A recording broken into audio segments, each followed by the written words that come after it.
Assalamualaikum warahmatullahi wabarakatuh. Puji dan syukur kami panjatkan kepada Allah Subhanahu wa Ta'ala yang telah memberikan rahmat dan hidayahnya pada kita semua, sehingga memberikan kita kemudahan dan kesempatan untuk menyelesaikan dan mempresentasikan tugas sosiolinguistik ini tepat pada waktunya. Semoga ilmu yang telah disampaikan dapat bermanfaat bagi kita semua. Kami dari kelompok 5 yang beranggotakan saya Aulia Rahmayanti sebagai pemateri pertama sekaligus moderator, selanjutnya Indri Nuraini sebagai pemateri kedua, Pujia Dimas Putri sebagai pemateri ketiga, Silvia Ayuningrum sebagai pemateri keempat, dan Anita sebagai pemateri terakhir. Kami akan mempresentasikan materi tentang perubahan, pergeseran, dan pemertahanan bahasa. Perubahan, pergeseran, dan pemertahanan bahasa masih berkaitan dengan masalah kontak bahasa yang terjadi dalam masyarakat bilingual dan multilingual. Perubahan bahasa menyangkut soal bahasa sebagai kode, di mana sesuai dengan sifatnya yang dinamis, dan sebagai akibat persentuhan dengan kode-kode lain, bahasa itu bisa berubah. Pergeseran bahasa sendiri menyangkut masalah mobilitas penutur, di mana sebagai akibat dari perpindahan penutur atau para penutur itu dapat menyebabkan terjadinya pergeseran bahasa. Contohnya seperti ketika penutur yang tadinya menggunakan bahasa ibu kemudian menjadi tidak menggunakannya lagi. Sedangkan pemertahanan bahasa lebih menyangkut masalah sikap atau penilaian terhadap suatu bahasa untuk tetap menggunakan bahasa tersebut di tengah-tengah bahasa yang lainnya.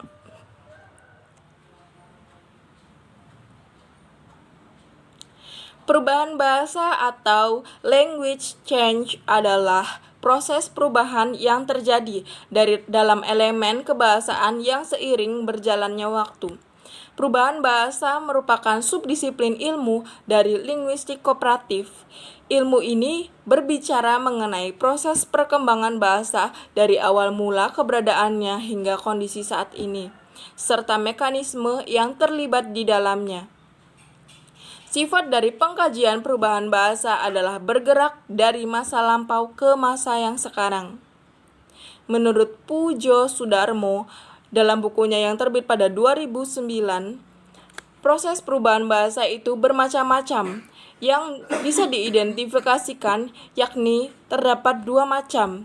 Yang pertama adalah perubahan internal yang terjadi pada sistem gramatiknya. Perubahan ini biasanya terjadi secara perlahan. Dan yang kedua adalah perubahan eksternal, yaitu perubahan yang disebabkan oleh datangnya pengaruh dari bahasa lain. Perubahan ini bisa dengan proses yang relatif cepat, dan perubahan ini juga biasanya dimulai dari kekayaan leksikonnya. Semakin intensif kontak bahasa yang terjadi, maka semakin ekstensif pula perubahan yang terjadi. Perubahan secara eksternal tidak hanya terbatas pada kekayaan leksikonnya saja, tetapi juga bisa menjalar ke unsur bahasa yang lainnya. Jadi, kesimpulan dari pengertian perubahan bahasa adalah adanya perubahan kaidah, baik revisi, menghilangkan, memunculkan, atau menambahkan kaidah baru berdasarkan tujuan tertentu. Pada awalnya, perubahan bahasa hanya dianggap sebagai variasi bahasa atau percampuran dialek yang tumpang tindih, atau bahasa yang dianggap tidak dapat diamati. Kemudian perubahan bahasa juga dikenal dengan evolusi bahasa pada jangka waktu tertentu, dari bahasa yang sederhana menjadi bahasa yang lebih kompleks, dengan berbagai variasi, modifikasi, dan ciri khas dari suatu masyarakat tutur. Evolusi juga diasumsikan sebagai bentuk perubahan yang berkelanjutan dari yang rendah, sederhana, kurang baik menjadi kondisi yang lebih kompleks atau lebih baik. Saya Ini Nuraini akan menjelaskan tentang bentuk-bentuk perubahan bahasa. Bentuk-bentuk perubahan bahasa dibagi menjadi 5 bagian. Yang pertama, perubahan bahasa dalam bidang fonologi. Yang kedua, perubahan bahasa dalam bidang morfologi. Yang ketiga, perubahan bahasa dalam bidang sintaksis. Yang keempat, perubahan bahasa dalam bidang kosakata. Yang kelima, perubahan bahasa dalam bidang semantik. Yang pertama, perubahan bahasa dalam bidang fonologi. Dalam bahasa Indonesia, perubahan fonologis terjadi pada perubahan ejaan bahasa dari ejaan Van Ophusen sampai ejaan yang disempurnakan. Mengingat Van Ophusen berasal dari Belanda, maka kata yang, payah, hayat dituliskan dengan huruf J, yang mana merubah cara membacanya menjadi jang, hajat, pajah, dan sebagainya. Pada ejaan lama, ada juga fonem SJ pada kata sejarat atau syarat, sejahdu atau syahdu, dan sejahdan atau syahdan. Menurut Khair dan Agustina, bahasa Indonesia lama hanya mengenal 4 pola silabil, yaitu pi, vika, kavi, dan kavika. Tetapi kini pola kakavi, kakavika telah pula menjadi pola silabel dalam bahasa Indonesia. Kemudian yang kedua ada perubahan bahasa dalam bidang morfologi. Perubahan bahasa dapat juga terjadi dalam bidang morfologi, yakni dalam proses pembentukan kata. Umpamanya dalam bahasa Indonesia ada proses penasalan dalam proses pembentukan kata dengan prefiksme dan pe. Kaidahnya adalah yang pertama, apabila prefiksme dan pe diimbukan pada kata yang dimulai dengan konsonan L, R, W, dan Y, maka tidak akan terjadi penasalan. Yang kedua, jika prefiksme dan pe diimbukan pada kata yang dimulai dengan konsonan B dan P, diberi nasal M. Yang ketiga, bila prefiksme dan pe diimbukan pada kata yang dimulai dengan konsonan D dan T, maka diberi nasal TN. Yang keempat, jika prefiksme dan P diimbukan pada kata yang dimulai dengan konsonan S, maka diberi nasal NY. Dan yang terakhir, bila prefiksme dan P diimbukan pada kata yang dimulai dengan konsonan G, K, H, dan semua vokal, maka diberi nasal NG. Kemudian yang ketiga ada perubahan bahasa dalam bidang sintaksis. Perubahan kaidah sintaksis dalam bahasa Indonesia juga dapat kita saksikan umpamanya. Menurut kaidah sintaksis yang berlaku, sebuah kalimat aktif transitif harus selalu memiliki objek atau dengan rumusan lain. Setiap kata kerja aktif transitif banyak yang tidak dilengkapi objek seperti yang pertama, reporter, Anda melakukan dari tempat kejadian. Yang kedua, petunjuk itu sangat mengecewakan. Kata kerja aktif transitif pada kalimat yang sebelumnya menurut kaidah yang berlaku harus diberi objek, tetapi pada contoh tersebut tidak ada objeknya. Kemudian yang keempat ada perubahan bahasa dalam bidang kosakata. Perubahan bahasa yang paling mudah adalah pada bidang kosakata. Perubahan kosakata dapat berarti bertambahnya kosakata baru, hilangnya kosakata lama, dan berubahnya makna kata. Kemudian yang terakhir ada perubahan bahasa dalam bidang semantik. Menurut Khair, perubahan semantik yang umum adalah perubahan pada makna butir-butir leksikal yang mungkin berubah total. Maksudnya, jika pada waktu dulu kata itu misalnya bermakna A, maka kini atau kemudian menjadi bermakna B. Dalam bahasa Indonesia juga kita menemukan contoh yang sama halnya seperti pada bahasa Inggris, yaitu kata pena.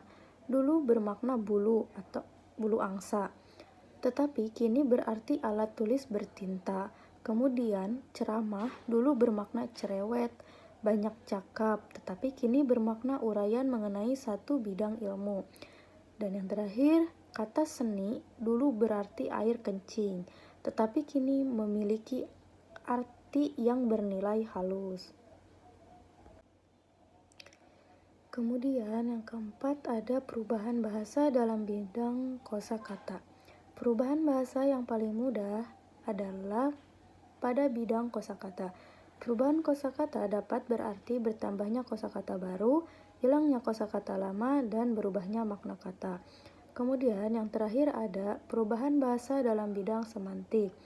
Menurut Khair, perubahan semantik yang umum adalah perubahan pada makna butir-butir leksikal yang mungkin berubah total. Maksudnya, jika pada waktu dulu kata itu misalnya bermakna A, maka kini atau kemudian menjadi bermakna B. Dalam bahasa Indonesia juga kita menemukan contoh yang sama halnya seperti pada bahasa Inggris, yaitu kata pena. Dulu bermakna bulu atau bulu angsa, tetapi kini berarti alat tulis bertinta.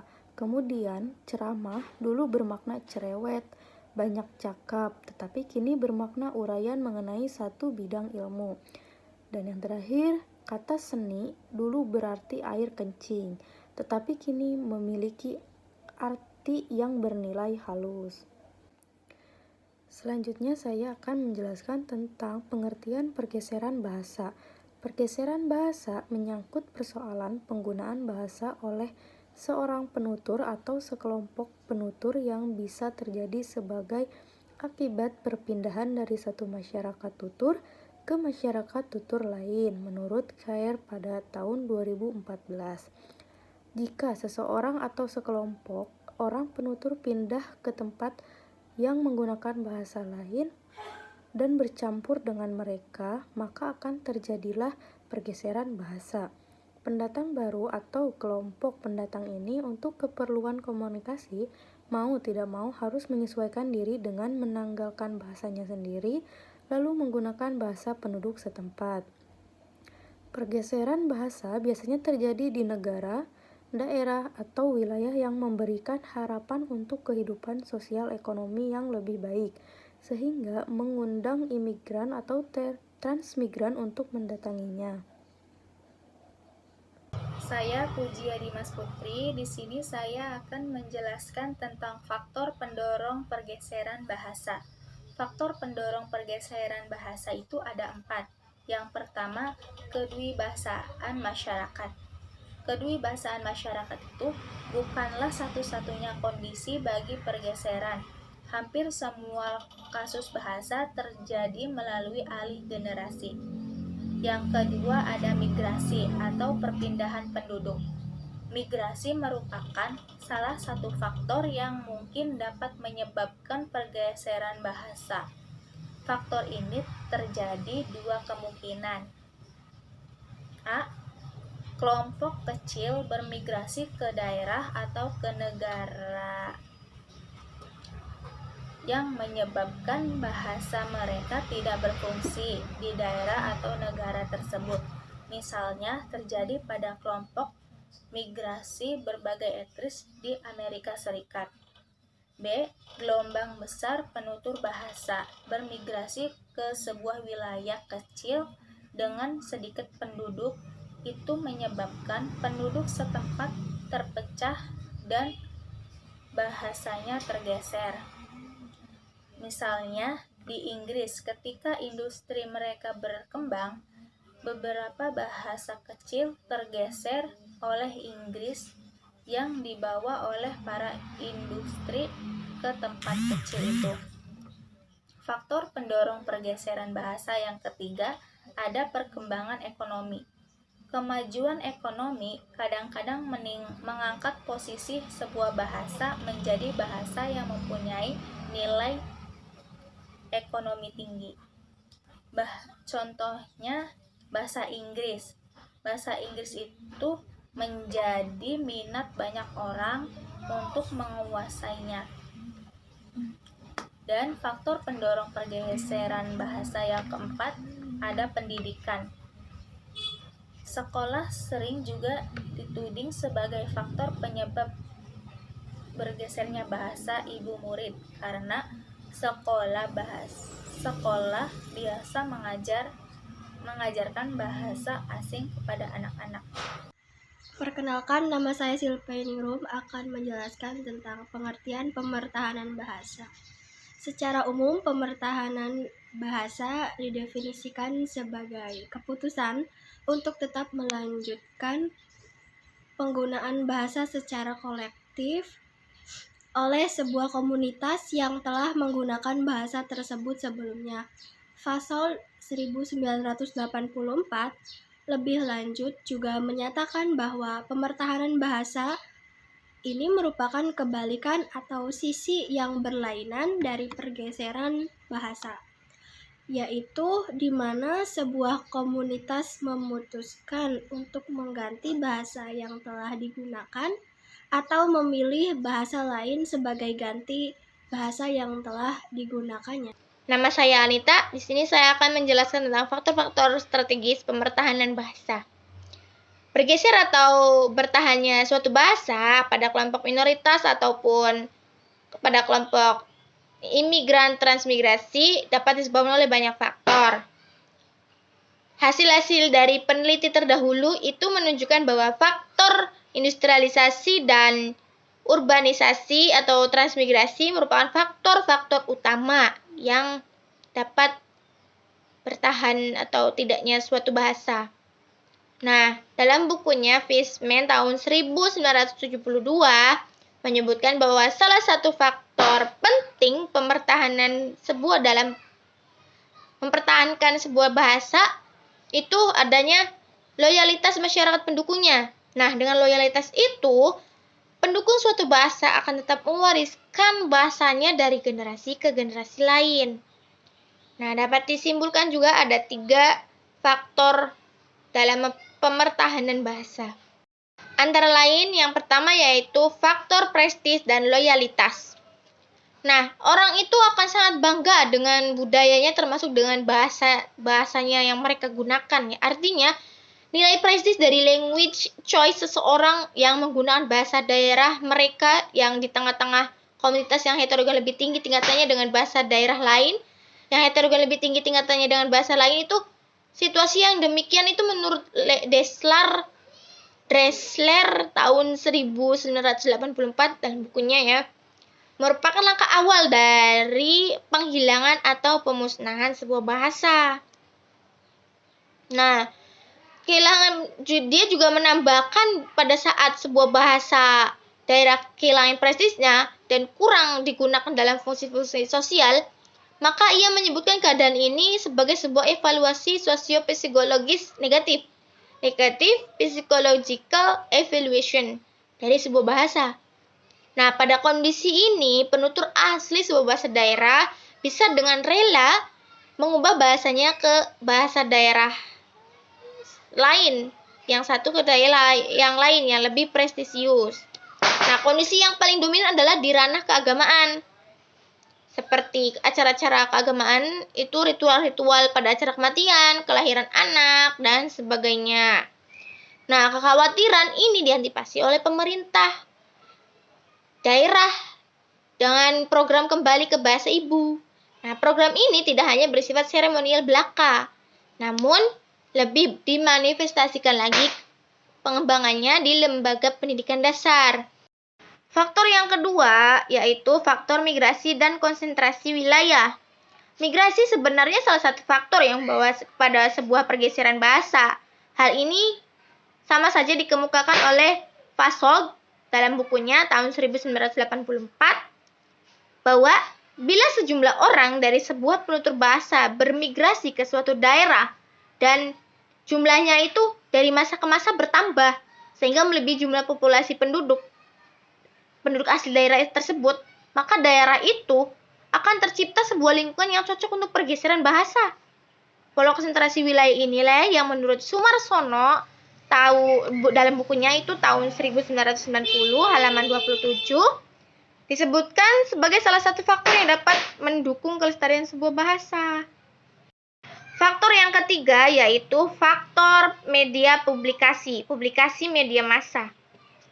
Nah, media massa juga merupakan faktor yang turut menyumbang pemertahanan bahasa. Format yang dipresentasikan atau disajikan itu pada media massa itu dikemas dalam bentuk iklan. Untuk lebih akrab dengan pendengar dan pemirsa TV, pihak stasiun radio dan televisi lebih banyak mengiklankan produk-produk dalam bahasa daerah daripada bahasa lain. Nah, situasi kebahasaan seperti ini salah satu faktor utama yang dinyatakan oleh Holmes dalam bukunya tahun 1993 yang berhubungan dengan keberhasilan pemertahanan bahasa adalah yaitu jumlah media massa yang mendukung bahasa tersebut dalam masyarakat, seperti publikasi radio juga, TV, dan sebagainya. Baik, itulah materi yang dapat kami sampaikan.